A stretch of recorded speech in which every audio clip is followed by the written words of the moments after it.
আমি একজন entrepreneur and তার পাশাপাশি আমি একজন লয়ার, এখন আছি বাংলাদেশ সুপ্রিম কোর্টে আছি। ইনফ্যাক্ট আমার ড্রেস দেখে হয়তো বুঝতে পারছেন অনেকে সরাসরি কোর্ট থেকে এসেছি, খুব একটা সাজগোজের টাইম পাইনি। সবচেয়ে বড় কথা হচ্ছে কি ভাই, এখনকার মানুষ নিজেদের উপর ইনভেস্ট করতে চায় না। মনে করেন আমি এখন পর্যন্ত এই এত সুপ্রিম কোর্টে কাজ করে আমি কিন্তু এখনও মনে করেন নর্থ সাউথ আমার ক্লাস থাকে সপ্তাহে 2 দিন।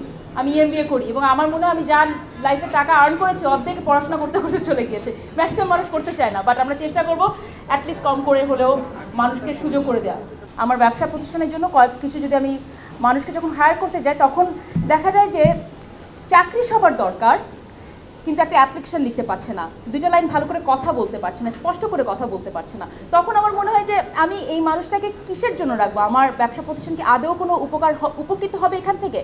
তো ওখান থেকে আমার মনে হয়েছে, কিন্তু দেখেন এই মানুষগুলোকে যদি আমরা একটু ডেভেলপ করি, তাদের স্কিলগুলো একটু ডেভেলপ করি, তাহলেই কিন্তু সে ইউ নেভার নো তার ট্যালেন্ট কোন জায়গায়।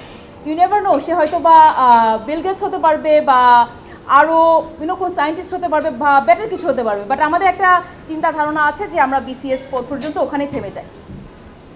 যাই হোক, আবার বলে বসি না যে বিসিএস ক্যাডারদের খারাপ বলছি। বিসিএস ক্যাডাররা they are super sharp and as well আমি অন্যান্যরা যারা আরও শার্প হয় তাদের মতো শার্প হয়, তাদের জন্য আমরা কী করতে পারি? ম্যাক্সিমাম কর্পোরেট প্রতিষ্ঠান তারা যেরকম চায় একটা প্রেজেন্টেবল ছেলে বা মেয়ে সেরকম করে খুঁজতে পারে, সেরকম করে পায় না। লাইক কথাও বলতে পারছে না বা ড্রেস আপ বা মানুষের কাছে প্রেজেন্টেবল না, এই ব্যাপারগুলো ল্যাকিংসটা থেকে যায়। তো ওই জায়গাটা থেকে আমরা গ্রুম করার চেষ্টা করব।